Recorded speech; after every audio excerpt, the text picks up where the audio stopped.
Alright, how's it going today, guys? I meant to do a stream today, but weather being what it is, my back is absolutely wrecked today.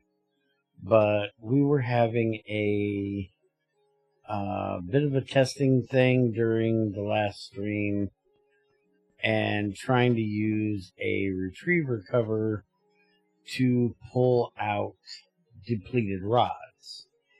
And we figured out that we can actually do so if I take this depleted, this is set for neutron reflector rod, but if I put this depleted cobalt rod in here and I put in this reflector rod, and then I stick this pipe on here with the chest, and the retriever rod, you can see it got pulled into that pipe and put into here. So you can pull out of a reactor with a retriever rod, because the idea was that we could use this to input rods into the reactor, and then be able to pull the depleted ones back out via the same pipe. And because they can't go into here because they are not the depleted rod, if this was, set for depleted, not the other ones, it would absolutely work. The other option for being able to pull rods out of a reactor is to just put a hopper on the bottom, and that'll pull the depleted rods out. The problem with that being that it'll pull the regular rods out as well. So if you were putting the regular rods in, or if you had those type of rods, they would just get pulled right through it. But you can also put a filter on a hopper, which I did not bring with me. We did this, I think it was back in the Take 2 server we used this. Guess I don't have one in there. Thought I did. Get all this junk out of the way. And throw one together real quick here. Item filter.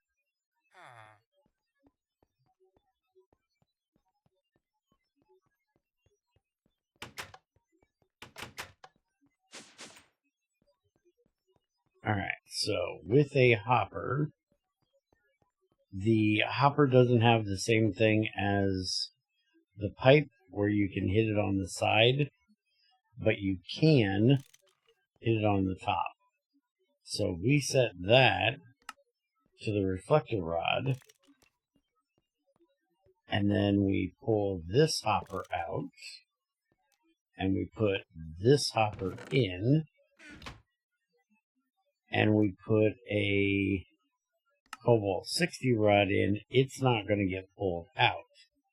But if we put a reflector rod in, it's going to get taken out and put in the chest. So that's another option for being able to change rods from automate the changing of rods, because we were discussing with this here how we are 8 heat units below the full heat capacity of this reactor. And we were thinking about putting a cobalt rod into one of these extra slots. I don't know that I have enough cobalt that I want to do that, and I basically just decided against doing it. But I decided to make this video today, one, to show you different ways to automate the import and output of rods into a reactor. But also, we have been talking about these retriever covers for GTI. And we had a question of what will a retriever cover do if it is set with no filter, and that is what it does if it has no filter set. It's just like a conveyor, except for the conveyor has to pull from the chest that it's connected to, where a retriever pulls from the network. Now, this is going to be really dumb, but I want to do it just to show you guys, and I'll clean this up afterwards. But if I take this retriever, I'm not positive this is going to work. As per usual, this is a blind test. We're going to put this on here, and yep, there you go. It's just pulling out dust from my wall of dust.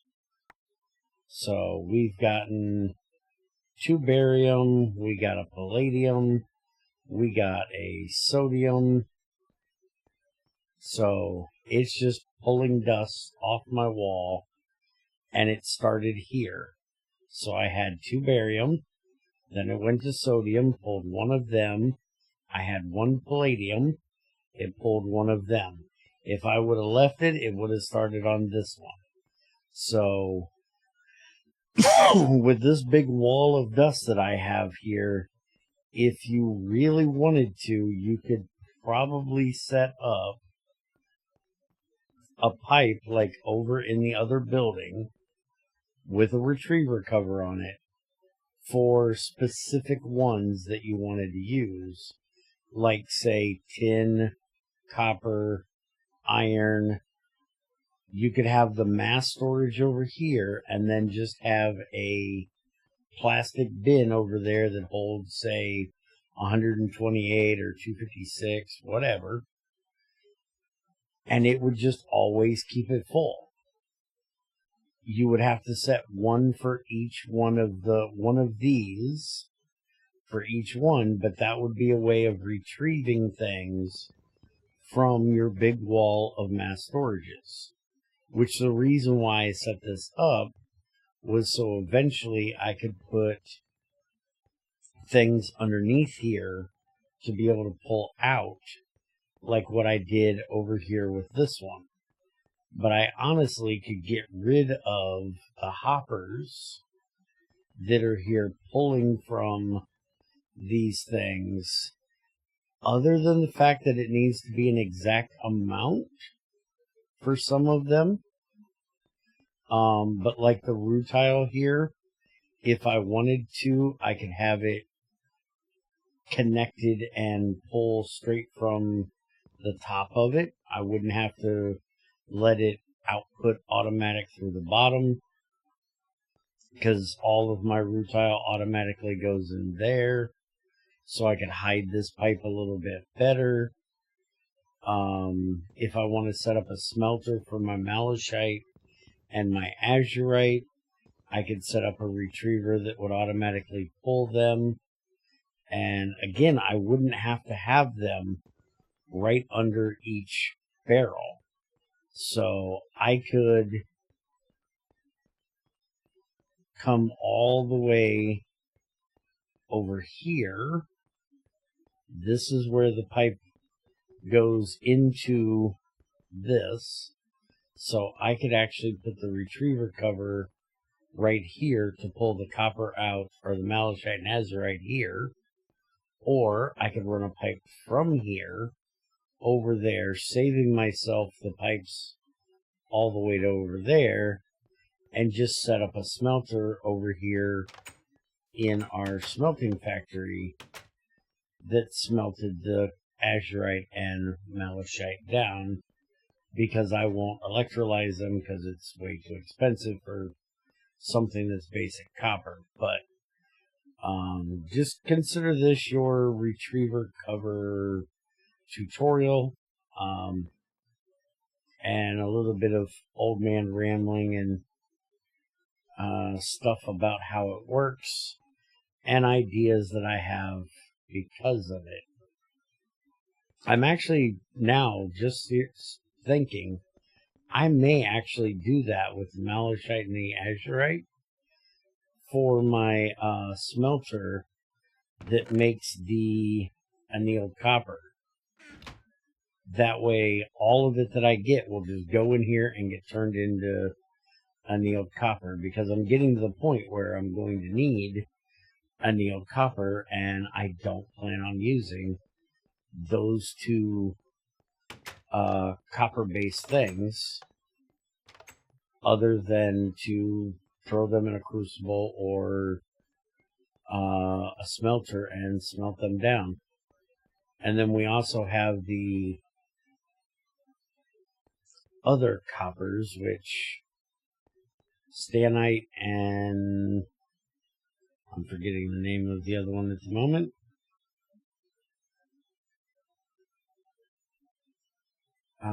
Stannite dust. We roast those, that's right. Because, yeah, we get iron out of those along with copper and tin, so never mind. I forgot what we actually did with those. It's been a long time since I've messed with that stuff. Because, well, my roaster is normally full of crap. I still need to get a igniter on that thing so it'll automatically ignite itself when I need one. But anyways, that's enough rambling for today.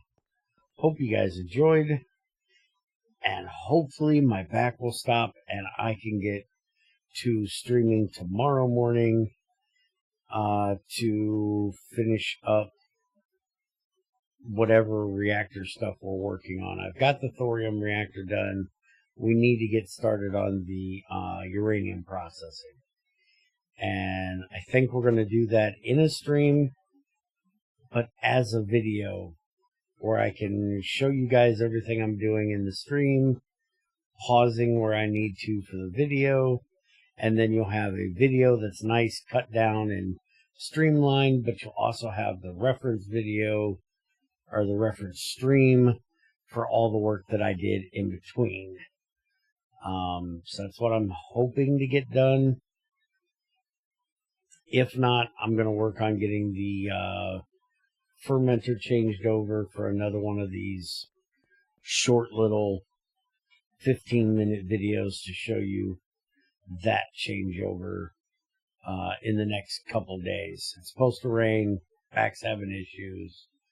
And if you guys are interested in GTI, I know that project doesn't get a whole lot of love, but Trins and I are putting a whole lot of work into it, and hopefully when it's done, you guys will enjoy it. It's sort of becoming the project that I always wanted, with a little bit of mix of GT6 with GT5. There's a lot of GT6 stuff that's getting implemented into it. A lot of controls for GT5 machines that you really don't have with GT5. Outside of maybe New Horizons, because I still haven't played that, so I still don't know anything about it. and won't until somebody can figure out how to get rid of the magic crap. But I think for a basic GT5 experience for people that don't want to play GT5 as a new job, I think GTI is a great project that people will enjoy. And then there will be harder settings coming as well that are not going to be New Horizons level. It's going to be 09 level of difficulty, hopefully with a little bit of the grindy weirdness out of it. But again, it's not 1.7.10, so if you're a 1.7.10 only person, this is in 1.18. And so there is some of the newer weird stuff you're going to have to deal with, like the Nether. But hope you guys enjoyed. I'll see you next time.